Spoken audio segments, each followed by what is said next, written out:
Getting on our final victim impact statement. I want to tell the court, when I met this woman about a year ago in my office in Detroit, I knew after meeting her that we would be here at some point. I didn't expect it would be a plea. I thought it might be a long, arduous trial. But after meeting her and listening to her and meeting her supportive husband, I knew there was no doubt that she would carry this case and that the world would hear her and believe her and that the truth would be exposed. I am so honored to let you know that the next person you will hear from is Rachael Denhollander.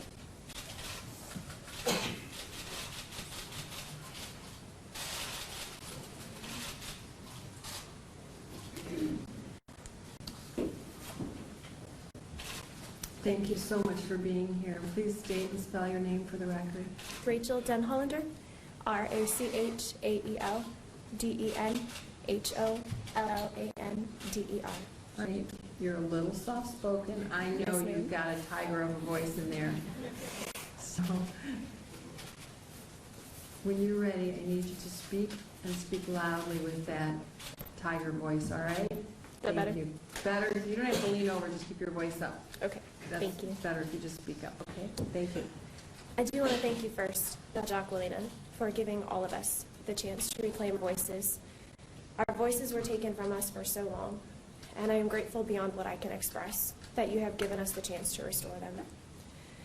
There are two major purposes in our criminal justice system, Your Honor: the pursuit of justice and the protection of the innocent. Neither of these purposes can be met if anything less than the maximum available sentence under the plea agreement is imposed upon Larry for his crimes. Not because the federal sentence he will already serve is lacking, but because the sentence rendered today will send a message across this country, a message to every victim, and a message to every perpetrator. I realize you have many factors to consider when you fashion your sentence, but I submit to you that the preeminent question in this case, as you reach a decision about how best to satisfy the dual aims of this court, is the same question that I asked Judge Neff to consider. How much is a little girl worth? How much is a young woman worth? Larry is a hardened and determined sexual predator. I know this firsthand. At age 15, when I suffered from chronic back pain, Larry sexually assaulted me repeatedly under the guise of medical treatment for nearly a year. He did so with my own mother in the room, carefully and perfectly obstructing her view so that she would not know what he was doing. His ability to gain my trust and the trust of my parents, his grooming and carefully calculated, brazen sexual assault was the result of deliberate, premeditated, intentional, and mythological patterns of abuse, patterns that were rehearsed long before I walked through Larry's exam room door, and which continued to be perpetrated, I believe, on a daily basis for 16 more years until I filed the police report. Larry is the most dangerous type of abuser, one who is capable of manipulating his victims through coldly calculated grooming methodologies, presenting the most wholesome and caring external persona as a deliberate means to ensure a steady stream of young children to assault. And while Larry is unlikely to live past his federal sentence, he is not the only predator out there. And this sentence will send a message about how seriously abuse will be taken. So I ask, how much is a little girl worth? How much priority should be placed on communicating that the fullest weight of the law will be used to protect another innocent child from the soul-shattering devastation that sexual assault brings? I submit to you that these children are worth everything, worth every protection the law can offer, worth the maximum sentence.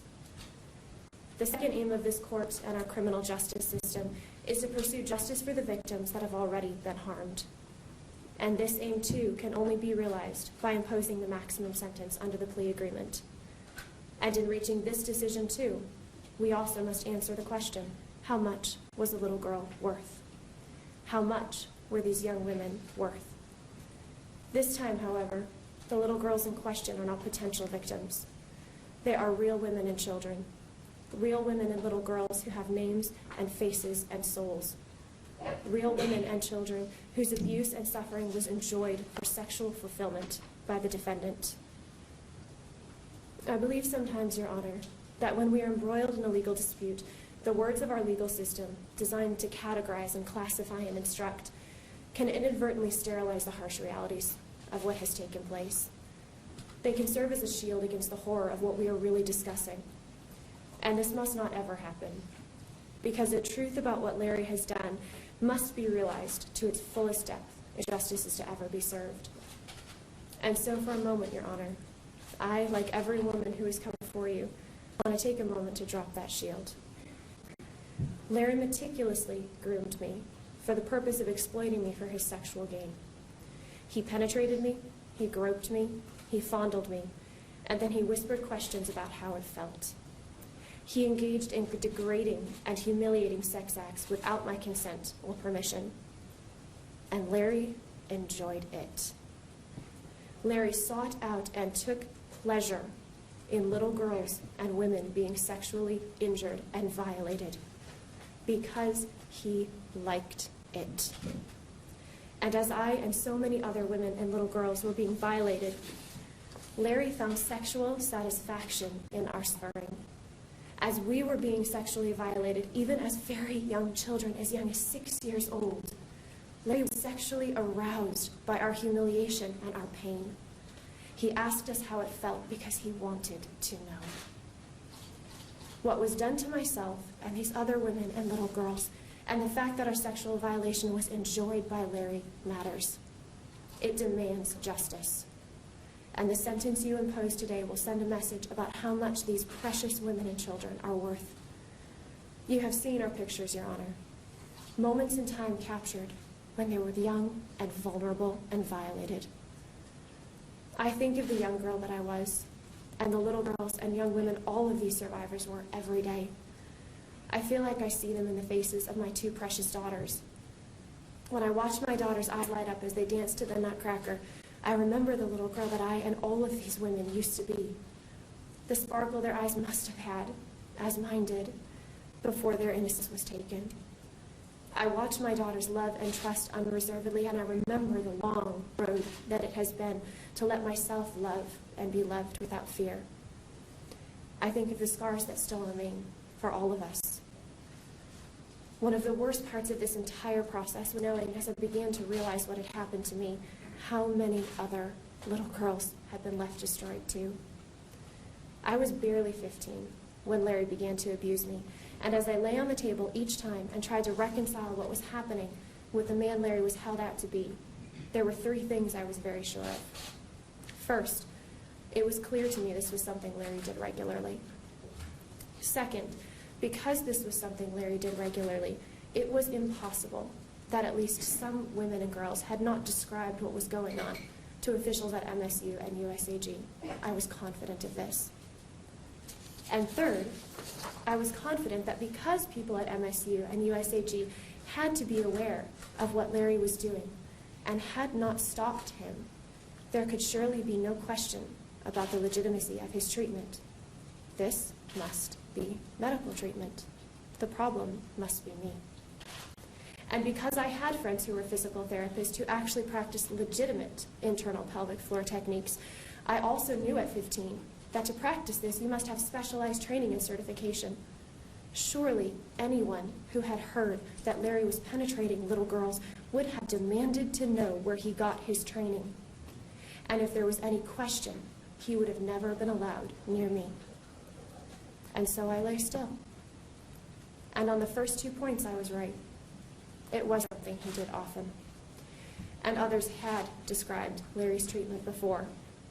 In fact, though I didn't know it at the time, 4 girls and women had described in detail to 3 different athletic departments at MSU what he was doing and his penetration, and their belief that they had been sexually assaulted. It was reported to Kathy Collages, MSU's head gymnastics coach, to a track coach, and to multiple athletic trainers and supervisors years before I walked into Larry's door. But I was wrong in my third belief. I was wrong that surely if someone had been made aware of what Larry was doing, they would report it and ensure it was legitimate before ever allowing him near another child. I did not know when I was 15 that in 1997, 3 years before I walked into Larry's exam room, that MSU's head gymnastics coach, Kathy Klages, had waived a report form in front of Larissa Boyce after being told by 2 separate gymnasts of what Larry was doing, and told Larissa there would be consequences for her if she reported. I did not know that Tiffany Thomas Lopez had reported the penetration and sexual assault to athletic trainer Destiny Teachner-Hawk and to other athletic trainers and supervisors 2 years before I walked into Larry's door. I did not know that Christy Achenbach had reported the penetration and sexual assault to her track coach and her athletic trainers and had also been silenced a full year before I walked into Larry's door. I did not know that Jennifer Bedford had also reported to Destiny Teachner-Hawk and asked if she could file a report that Larry's treatment made her feel uncomfortable, and that she had also been silenced. At 15, I believed that the adults at MSU surrounding Larry would do the right thing if they're aware of what Larry was doing, and I was terribly wrong. And discovering that I could not only trust my abuser, but I could not trust the people surrounding him has been devastating. It is part of the consequences of sexual assault, and it needs to be taken seriously. I did not know that at the same time Larry was penetrating me, USAG was systematically burying reports of sexual assault against member coaches in a file cabinet instead of reporting them, creating a culture where predators like Larry and so many others in the organization, up to the highest level coaches, were able to sexually abuse children, including our Olympians, without any fear of being caught. I did not know that, contrary to my belief, the elite gymnasts whose pictures were plastered on Larry's wall were far from protected. That USAG, rather than supervising Larry, was allowing him to treat these girls in their own beds without even having a medical license in Texas. I did not know any of these things. And so as Larry was abusing me each time, I assured myself it must be fine, because I thought I could trust the adults around me. My misplaced trust in my physician and my misplaced trust in the adults around me were wielded like a weapon, and it cost me dearly, and it follows me everywhere. And I would like to take a moment now to address both organizations whose failures led to my sexual assault, because it is part of the consequences that I now carry. You may. Thank you. MSU, we have been telling our stories for more than 18 months, and you have yet to answer a single question I have asked. Every time I repeat these facts about the number of women who reported to employees at MSU and were silenced, you respond the exact same way. You issue a press statement saying there was no cover-up because no one who heard the reports of assault believed that Larry was committing abuse. You play word games, saying you didn't know because no one believed. I know that. And the reason everyone who heard about Larry's abuse did not believe it is because they did not listen. They did not listen in 1997 or 1998 or 1999 or 2000 or 2004 or 2014. No one knew, according to your definition of no, because no one handled the reports of abuse properly. Victims were silenced, intimidated, repeatedly told it was medical treatment, and even forced to go back for continued sexual assault. You have stated in the motion to dismiss our civil suit, that ironically is being heard right now in court as I am speaking, that the reports that were given in 1997, 98, 99, and 2000 to track coaches, head gymnastics coaches, and athletic trainers and supervisors don't, quote, count as notice, because these teenagers didn't report it to the right official. The 14-year-old didn't go to the right person. You have stated that no reports of sexual assault count as notice unless it is reported to a person who is capable of firing the alleged perpetrator. This entirely contradicts the letter that President Simon sent to all 11,000 MSU employees in 2012, reminding them that MSU policy requires them to report any suspected child abuse and any allegations of sexual assault against someone at MSU. So MSU, which is it? Do your employees have a duty to protect children or not? It has been 18 months, and I am still asking the same questions, hoping that the little girls that come after me will have adults that they can trust. and I've been getting the same answer for a year. And so I'm asking point blank again.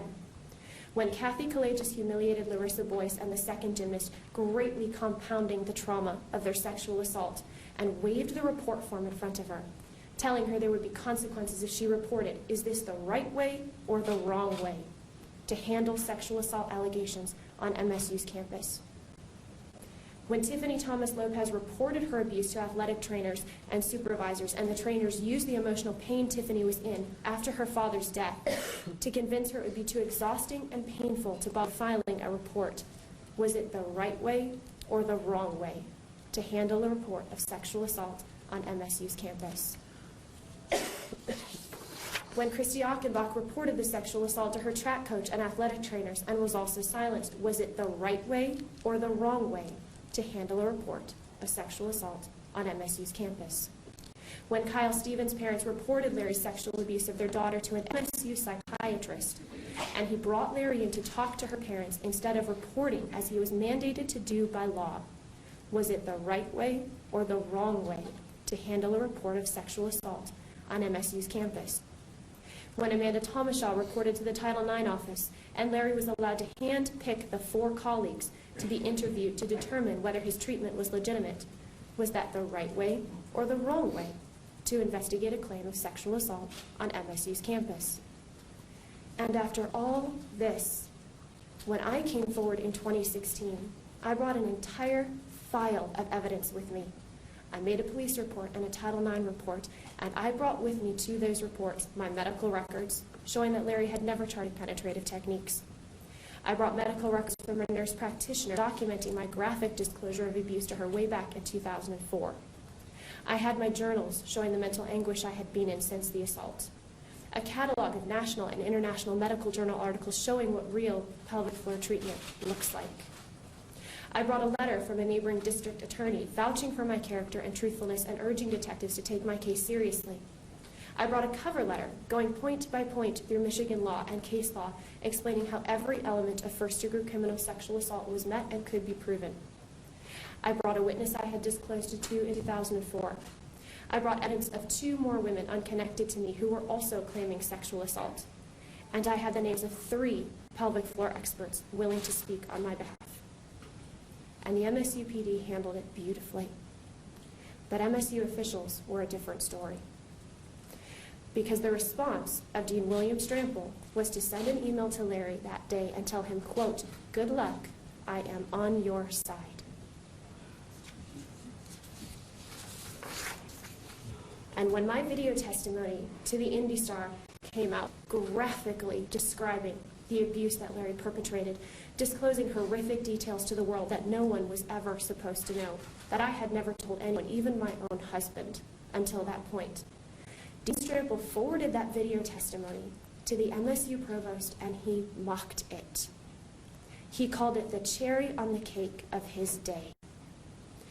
President Simon and Board of Trustees, is this the right way to handle disclosures of abuse on MSU's campus? When Brooke Lemon, one of the doctors Larry was allowed to handpick to clear himself in 2014, was interviewed for my investigation, she said I hadn't really been penetrated.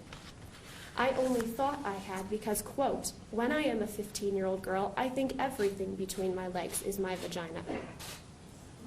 I only thought Larry had put his fingers in me for up to 40 minutes at a time for a full year. I was just confused. Sounds eerily familiar to what Amanda Thomashaw was told in 2014, that she, quote, "didn't understand the nuanced differences between sexual assault and a medical exam." It sounds eerily familiar to what every single woman was told all the way back to 1997. We were all wrong. We were all just confused. Board of Trustees, is this the right way to handle disclosures of sexual assault on MSU's campus? And if that were not bad enough, when I finally joined the civil suit 5 months later, after waiting for almost half a year for MSU to do the right thing, the vice president of the Board of Trustees, Joel Ferguson, went on television and gave a press interview in which he claimed those of us who had filed civil suit were ambulance chasers who were looking for a payday. In fact, I know that at least one other high-ranking MSU official has specifically called me out by name and said I am in it for the money. This has never been contradicted, retracted, or refuted. At MSU, you need to realize that you are greatly compounding the damage done to these abuse victims by the way you are responding. This, what it took to get here, what we had to go through for our voices to be heard because of the responses of the adults in authority, has greatly compounded the damage we suffer, and it matters. We have waited 18 months to be told no, this is not how we handle this on MSU's campus. But instead, everyone has doubled down on the claim that nothing was done wrong. And the only conclusion that can be reached is that no one truly sees anything wrong with any of this. And that is terrifying. And it leaves me terrified for the little girls of the future, who we are here to protect. And because of this willful ignorance, victim silencing, and mishandling of sexual assault reports against Larry in 97, 98, and 99, I walked through Larry's door in 2000 and never walked out the same. Not long after I stopped seeing Larry, I transitioned from athlete to coach. And every day that I nurtured those baby gymnasts, I wondered if any of them would find their way into his exam room. When one of my little girls was finally referred to him, I took a chance and I spoke up. And I was kindly cautioned for my own sake to remain silent. My little baby gymnast was sent to Larry before I even knew a decision had been made to do so. Her family moved away almost immediately thereafter, and I wept for that little girl, and I prayed to God that she was under the age range that Larry preferred. She was 7. But when I filed my police report, Kyle Stevens came forward, and she was 6, a year younger than my little girl. And I cried in my kitchen, and I don't know yet if that little girl walked out the same that she walked in. I transitioned from coaching to working in public policy, and I fought fear every time I had to commute or work in close quarters with my male colleagues. I dreaded working on current events or legislation that involved sexual assault because I knew the memories that would come with it. I still watched gymnastics, but I looked away whenever the camera panned to the sidelines in case Larry would be there. I wondered almost daily if there was any chance that my voice would ever be heard. I began law school when I was 19, and I wrapped up in blankets every time I studied torts or crimes related to sexual assault, and I hoped my face wouldn't betray me in classroom discussions. And I researched internal pelvic floor procedures, and I tried to find out what had happened to me, and I watched for any sign that I would ever be believed. I met my future husband, and I told him what I never wanted to tell anyone, and I wondered if he would walk away, and he didn't. But I couldn't even hold his hand or look up at him because closeness wasn't safe, and trust wasn't safe. We got married, and my 25th birthday came and went, and I sat up for nights before, believing my ability to file a police report would end on that birthday. I didn't know the statute of limitations had been lifted. I woke up the morning I turned 25, and instead of being able to feel joy at a milestone, I felt only hopelessness and grief, because I thought my chance to stop this man was over. I thought daily about all the little women and girls walking into his office, and I wondered if it would ever end. I became a mother 3 times over, and the fear that hung over each birth, knowing I would be vulnerable in a medical setting, cast a horrific shadow over what should have been an occasion of pure joy. And I watched for a chance to be believed, and I waited. I held my firstborn, and then my 2 daughters, and each time I did, Larry, I remembered the day you brought Caroline into your office so that I could hold her. You knew how much I loved children, and you used your own daughter to manipulate me. And every time I held my babies, I prayed to God you would leave your abuse in the exam room and not take it home to the little girl born with black hair just like her daddy. And then the Indy Star story came out about the rampant cover-up of sexual abuse at USAG, and I knew this was the chance. And I wrote them immediately. But because of what Larry did, the cost of making it end has been incredibly high. And the effects of Larry's abuse has been redoubled in the effort that it took to stop him. Choosing to live those moments over and over daily releasing every shred of privacy I had, living with the reality that I not only didn't get to choose what you did, but now I didn't get to choose who knew about it. Even my status as a sexual assault victim has impacted, or did impact, my ability to advocate for sexual assault victims, because once it became known that I too had experienced sexual assault, people close to me used it as an excuse to brush off my concerns when I advocated for others who had been abused, saying I was just obsessed because of what I had gone through, that I was imposing my own experience upon other institutions who had massive failures, and much worse. My advocacy for sexual assault victims, something I cherished, cost me my church and our closest friends 3 weeks before I filed my police report. I was left alone and isolated.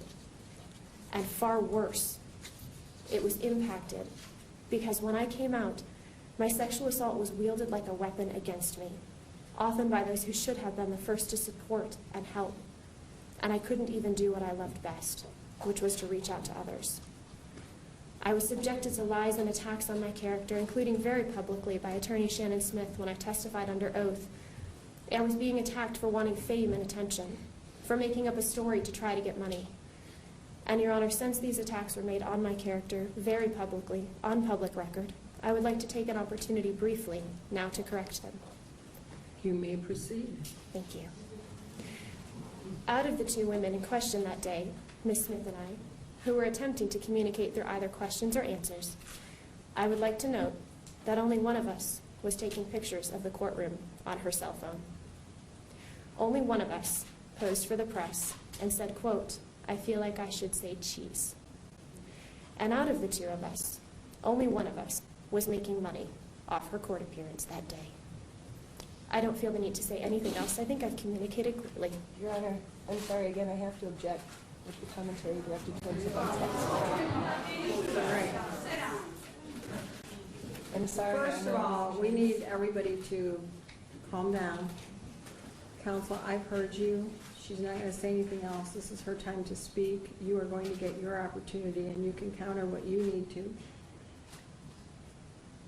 We're going to sit down, and you may proceed, ma'am. Thank you.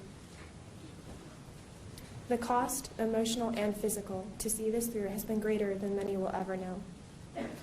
And Larry, I don't need to tell you what the cost of your abuse has been to me because you got to read my journals, every word of them, because those had to go into evidence to make this happen. But I want you to understand why I made this choice, knowing full well what it was going to cost to get here, and with very little hope of ever succeeding. I did it because it was right. No matter the cost, it was right. And the farthest I can run from what you have become is to daily choose what is right instead of what I want. You have become a man ruled by selfish and perverted desires, a man defined by his daily choices over and over again to feed that selfishness and perversion. You chose to pursue your wickedness no matter what it cost others. And the opposite of what you have done is for me to choose to love sacrificially, no matter what it costs me. In our early hearings, you brought your Bible into the courtroom, and you have spoken of praying for forgiveness, and so it is on that basis that I appeal to you. If you have read the Bible you carry, you know that the definition of sacrificial love portrayed is of God himself, loving so sacrificially that he gave up everything to pay a penalty for the sin he did not commit. By his grace, I too choose to love this way. You spoke of praying for forgiveness, but Larry, if you have read the Bible you carry, you know forgiveness does not come from doing good things, as if good deeds can erase what you have done. It comes from repentance, which requires facing and acknowledging the truth about what you have done in all of its utter depravity and horror, without mitigation, without excuse, without acting as if good deeds can erase what you have seen in this courtroom today. The Bible you carry says it is better for a millstone to be thrown around your neck and you thrown into a lake than for you to make even one child stumble. And you have damaged hundreds. The Bible you speak carries a final judgment where all of God's wrath and its eternal terror is poured out on men like you. Should you ever reach the point of truly facing what you have done, the guilt will be crushing. And that is what makes the gospel of Christ so sweet, because it extends grace and hope and mercy where none should be found. And it will be there for you. I pray you experience the soul-crushing weight of guilt so that you may someday experience true repentance and true forgiveness from God, which you need far more than forgiveness from me, though I extend that to you as well. Throughout this process, I have clung to a quote by C.S. Lewis where he says, "My argument against God was that the universe seemed so cruel and unjust. But how had I got this idea of unjust and just? A man does not call a line crooked unless he first has some idea of straight. What was I comparing the universe to when I called it unjust? Larry, I can call what you did evil and wicked because it was. And I know it was evil and wicked because the straight line exists.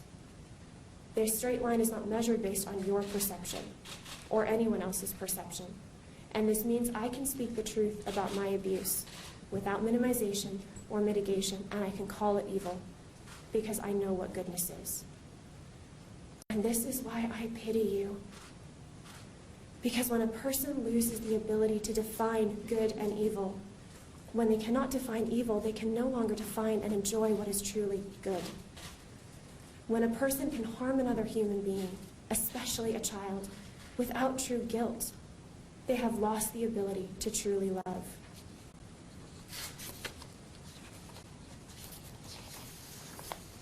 Larry, you have shut yourself off from every truly beautiful and good thing in this world that could have and should have brought you joy and fulfillment.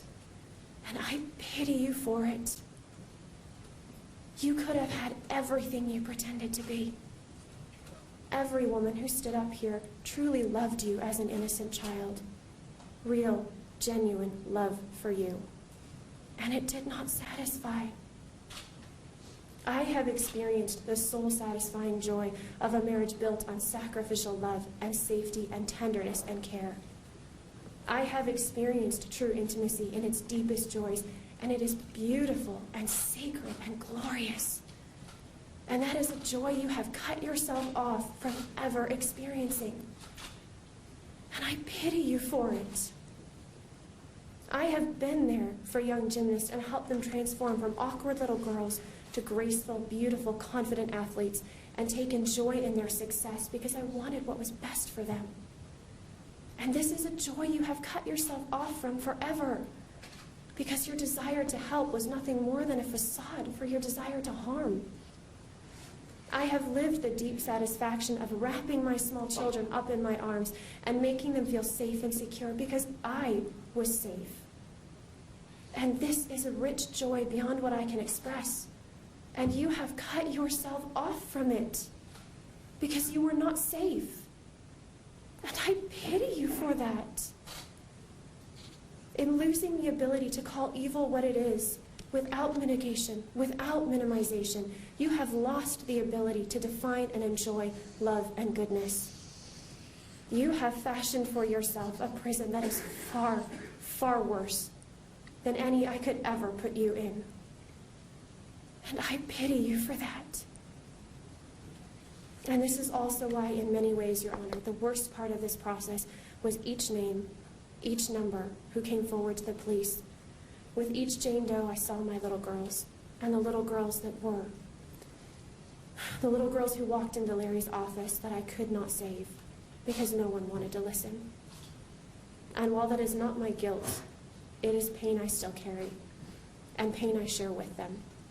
I cried for them, and with every tear that fell, I wondered, who is going to find these little girls? Who is going to tell them how much they are worth, how valuable they are, how deserving of justice and protection? Who is going to tell these little girls that what was done to them matters, that they are seen and valued, that they are not alone, and they are not unprotected? And I could not do that.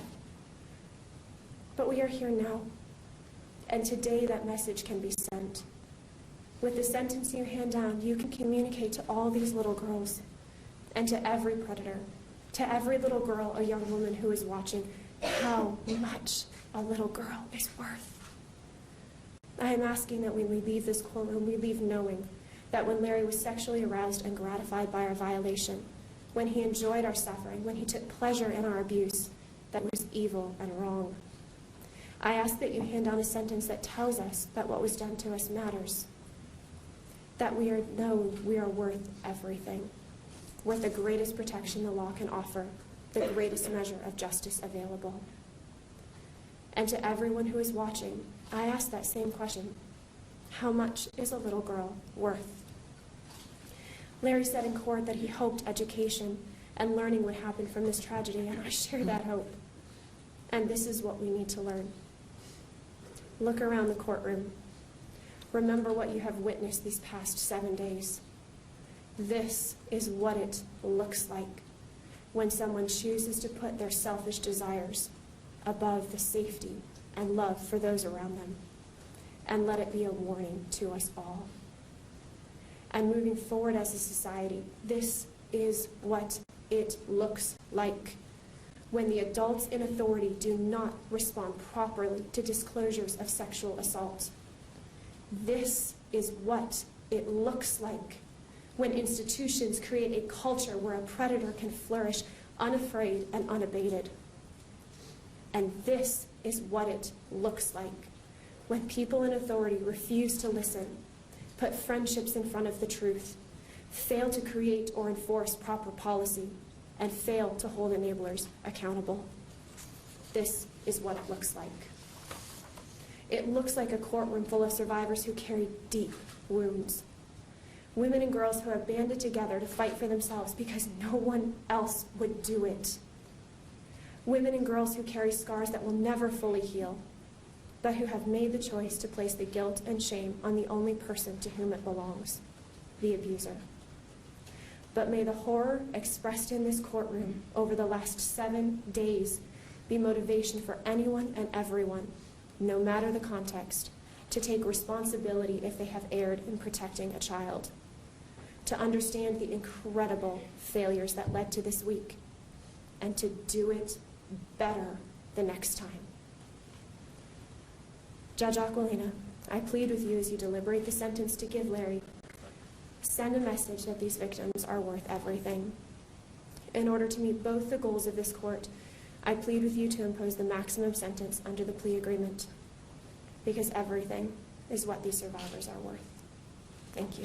Thank you. Are you asking for restitution? No, ma'am. I'm going to leave it open anyway. You might find that if it's available, if you don't need the money, you have another pocket to fill. Someone else, a sister survivor, might be able to use it. I don't know, but it is your money and it is your right. So I will leave it open. You don't have to use it. I want you to know that your words are the right words. You didn't just build a file. You built an army of survivors, and you are a 5-star general. Your demands for accountability and change are happening. Your words, your army, tells the world that these girls, all of you, and all of the others who you've mentioned, who I've mentioned, who I think every survivor has mentioned, the concern for all of those other ones who haven't been able to speak out or who will in the future be abused, that they are worth something, that they have a voice. You're a shining example. Your words have grace and great hope for a better future in the world, for all women, for all children, for all survivors. And this is, as you know, sadly, not just limited to women or children, female, also male. You're in control now, and I think you also know that sexual assault is about control. I don't even know if he knew what he was enjoying, because it was about controlling all of you. and none of you are being controlled anymore. You found your voice, and you found a world of support.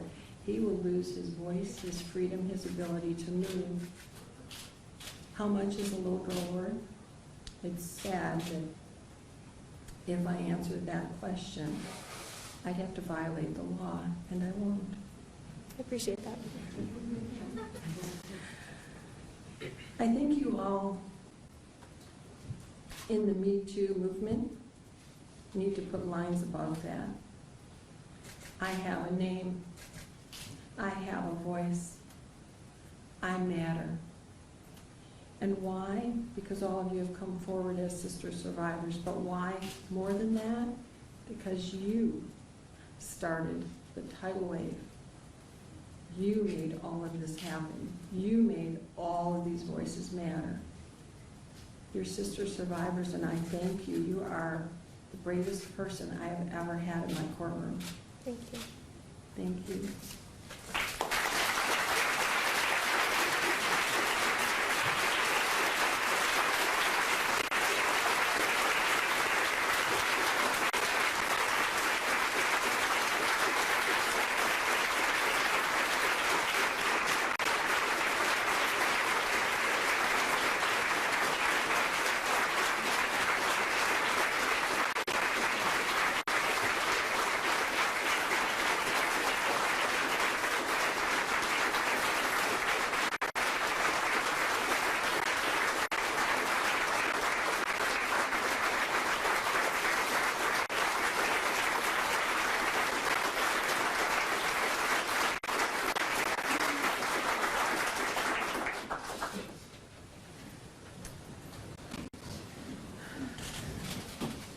The next part of this process, I think I counted 100